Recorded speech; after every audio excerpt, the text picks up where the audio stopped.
What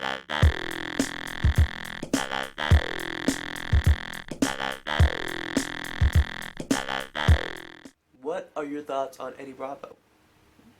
Johnny Bravo, the cartoon guy. Who asked that? Eddie Bravo. Oh, Eddie, oh, the rubber man. Oh, okay, all right. Man, because the other time the guy asked me about what I like in cheeseburgers. And the guy was like, Johnny Bravo, that cartoon guy, he's funny, but okay, Eddie Bravo, all right. Oh, sorry guys, I'm sorry. The rubber man, yeah. I remember him for some time ago that he used to train with Jean-Jacques. Jean-Jacques Machado was my instructor, he got me from the white to the purple belt. He's a great instructor, awesome guy, great fighter. And I remember that I knew that he was a student. I remember that one student of mine one time brought me a book of him and said, hey, this guy, has this new approach and everything. He has some cool stuff, like with the high guard and Nino Chamber used to do. He has some good variations. He put on a good system on that, But it's kind of funny because here I think there's like a kind of like an internet cult about him. They call him the master, and he created his own style and everything. In Brazil, people don't even know too much about him or anything. But here in America, he's kind of famous. Not kind of, he's famous. He's famous. He has this style, this things. And I took a look at his book. Had some good stuff in the book. Some good techniques and everything. But he has this thing. I think that's why he's famous, because he's very polemic. He talks a lot of things that I completely disagree. About some stuff. Like what? Like about this marijuana cult, or I mean, you can do whatever you want to do. When you're on your own with your buddies. I'm not saying that I'm a monk or anything, but put on a book, something like that. I think it's kind of, I got a little pissed off in a way that this is a public. He's a guy that people listen, and he's taking money out of my pocket. Because what happens if a father of a kid reads that? Yeah. And think that all the jiu-jitsu guys like to train and do this, That's what I don't agree, But, here in America, freedom of speech, they can say whatever they want to say. I don't lose my time too much about thinking about it. One good thing about this guy, the rubber man, is that he's friends of that guy, Joe Rogan for the UFC. Man, that guy's cool, man. I would like to hang out with that guy. That guy understands so much about jiu-jitsu, man. He says only good things. You see all the commentators, they don't know nothing. They say like horrible things. It's like, oh, the guy's on the mouth. Yeah, he's trying to do like a neck. It's not a neck crank or a neck. They try to do like a neck lock or something like. Man, it's like unbelievable. And Joe Rogan is so precise on his comments, man. It's unbelievable. He just say the good stuff about everything, and he's such a good vibe guy. And I think he's good friends of Eddie Bravo. He's a brown belt from him. He's a brown belt from, he said that he's a brown belt for Jean-Jacques, no? He always says about Jean-Jacques, Well, I know he trains with Eddie, so maybe he got some belts earlier and then continue, but... Yeah. Joe Hogan's a nice guy, man. He's a good guy to hang out, man. He's a really cool guy. He's a comedian. Oh, he's a comedian? Oh, that's why. Charismatic, man, that guy. I like him, yeah, very much. But the rubber man, yeah, he did. I remember also when he got Hoyler in that triangle, I was coaching soccer, my teammates in Abu Dhabi, and they were fighting on the side, And I remember Hoyler was like kind of, I always watch Hoyler because, me and Hoyler fought a bunch of times, so I was watching. So he was, like kind of dominating the fight on points, doing really good, and all of a sudden, I wasn't even watching him, people, I was coaching soccer, and then people, oh!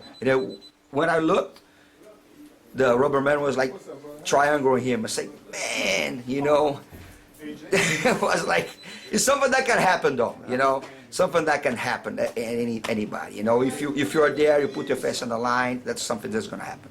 And Hoyler is a warrior, he doesn't need to prove anything to anybody. But people now to say that the rubber man is better than Hoyler, come on, give me a break. Look, it's like a comparison of Mike Tyson and Buster Douglas. Buster Douglas beat Mike Tyson one time. But Mike Tyson is Mike Tyson. Buster Douglas, Buster Douglas. Yeah. Everybody on the right place, please. That's what I think. Yeah. Eddie Bravo only trains in no-gi and claims that this is the next revolution in jiu-jitsu. What are your thoughts on this? Like I said, if you have a mouth, you can say everything that you want.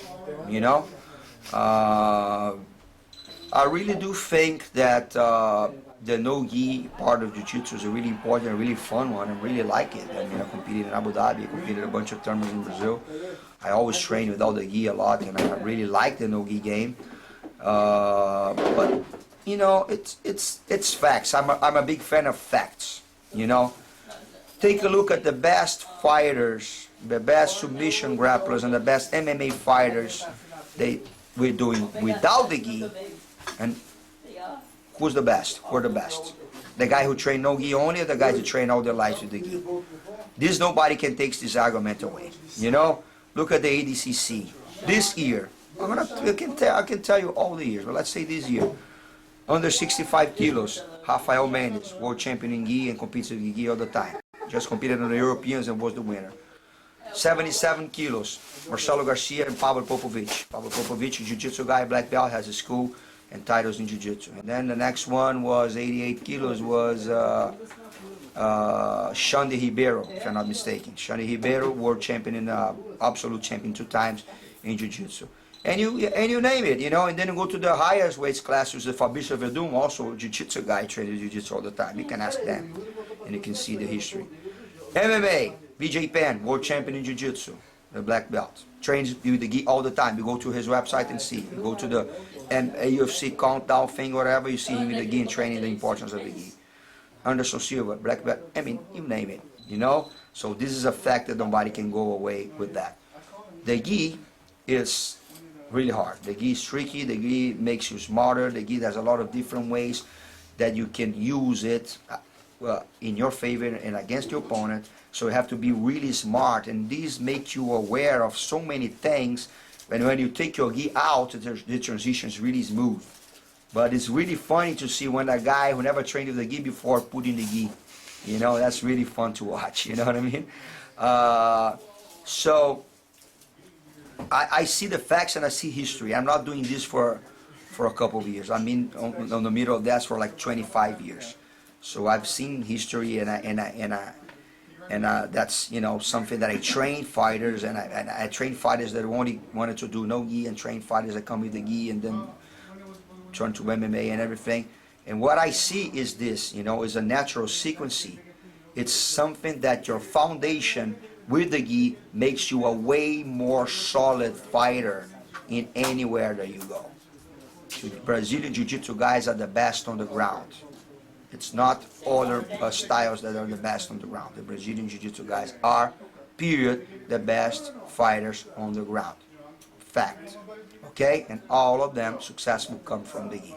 Okay? I think it's really funny that some people that are doing this for, you know, not for a while, for a couple of years, come with all these theories saying that it's the truth.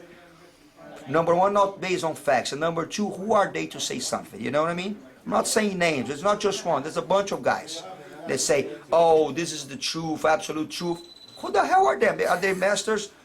Are they like world champions? Are they like MMA champions in a big event? They created like so many world champions and something? Nothing. They're just somebody that speaks. So that's what I say. If they have a mouth, they can speak. You know?